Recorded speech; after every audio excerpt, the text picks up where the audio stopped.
La historia está llena de héroes perfectos, de estatuas de mármol sin grietas, pero la Biblia es diferente. La Biblia nos presenta héroes que son dolorosamente humanos, llenos de fallas, dudas y errores garrafales.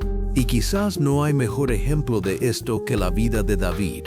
A menudo pensamos en David y vemos al gigante derrumbado, vemos al rey en el trono, vemos al dulce salmista de Israel. Pero si miramos más de cerca, vemos a un hombre que fue marginado por su propia familia, que vivió años como fugitivo escondiéndose en cuevas, que cometió adulterio y asesinato, y que enfrentó la traición de sus propios hijos.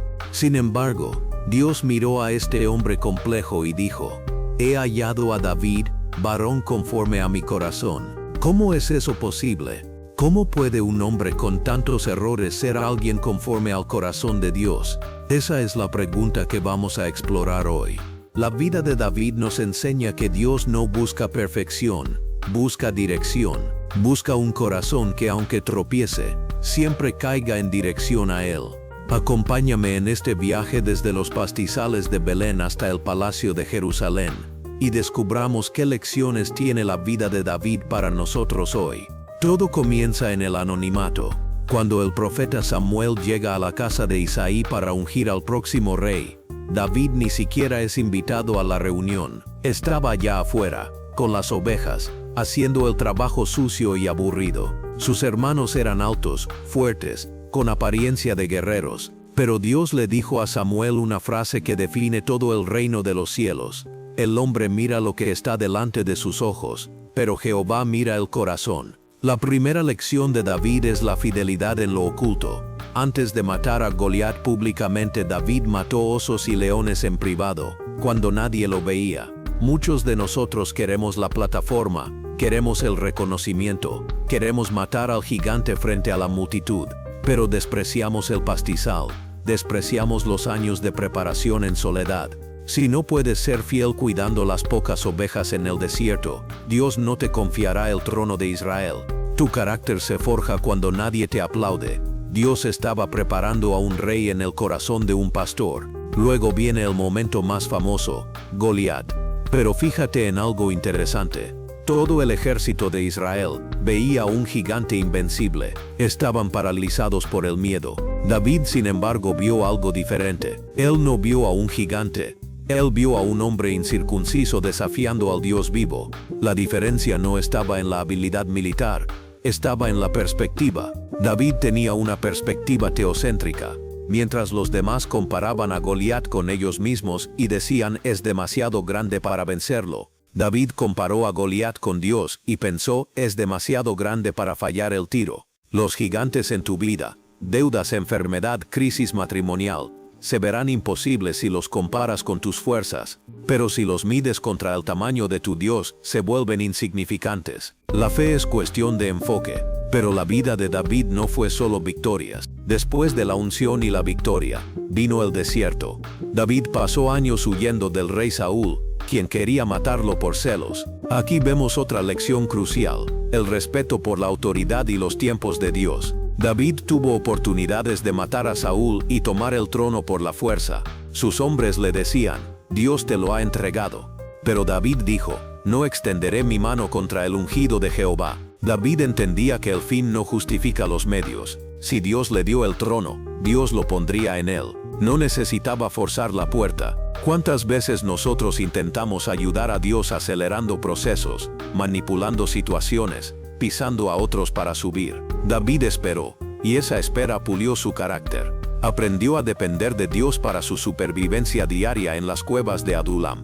A veces Dios te hace pasar por el desierto no para castigarte, sino para quitarte la confianza en ti mismo y que aprendas a depender totalmente de Él antes de llevarte a tu destino. Y ahora llegamos a la parte más oscura.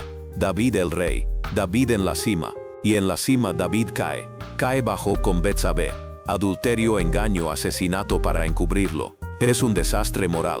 ¿Cómo puede este ser el hombre conforme al corazón de Dios? La respuesta la encontramos en el Salmo 51. Cuando el profeta Natán confronta a David, David no pone excusas. No culpa a la mujer, no culpa a su crianza, No culpa al estrés del trabajo. Él dice dos palabras: he pecado. Se quebranta. Su arrepentimiento es profundo y genuino.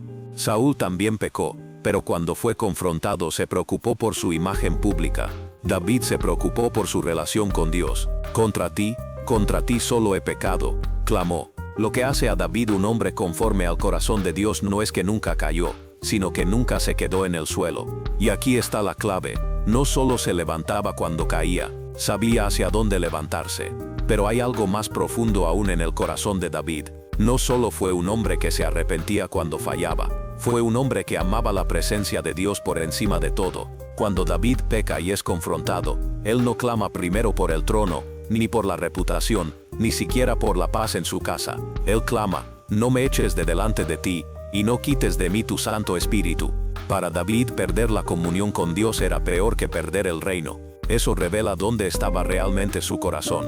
Un corazón conforme al de Dios no es el que nunca falla, sino el que no sabe vivir lejos de su presencia. Además, la vida de David nos muestra que Dios no solo trabaja en nosotros, sino también a través de nosotros, aun en medio de nuestras imperfecciones. Muchos de los salmos que más consuelo han traído a generaciones nacieron en momentos de dolor, persecución y quebranto. Lo que otros habrían escondido, David lo transformó en adoración. Aprendió a convertir las cuevas en santuarios y las lágrimas en oraciones. Eso nos enseña que incluso nuestros procesos más difíciles pueden convertirse en una fuente de bendición para otros, si los rendimos a Dios. Y finalmente, David nos apunta más allá de sí mismo. Su vida es una sombra que señala a Cristo. Jesús también nació en Belén, también fue rechazado, también fue ungido rey, también fue perseguido injustamente. Pero a diferencia de David, Jesús no pecó.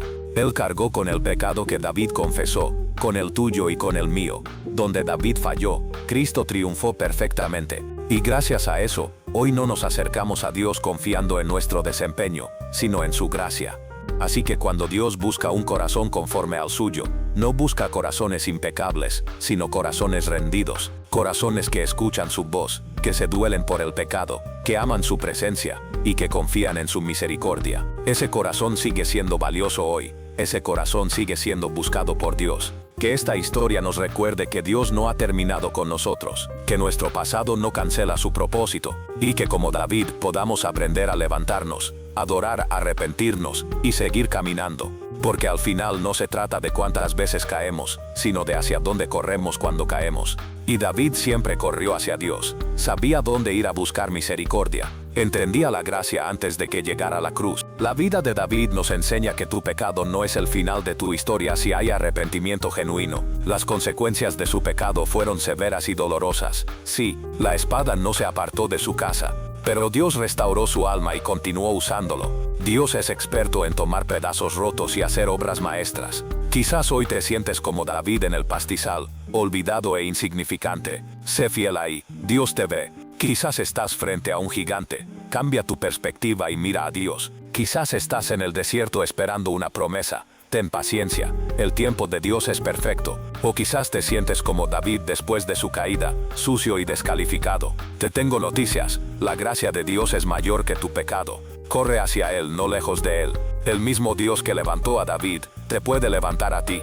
No se busca perfección, se busca un corazón humilde y contrito. Ese es el corazón que Dios no desprecia. Que hoy podamos decir como David: crea en mí, oh Dios, un corazón limpio, y renueva un espíritu recto dentro de mí. Tu legado no depende de tus errores, sino de la grandeza del Dios que te perdona y te restaura.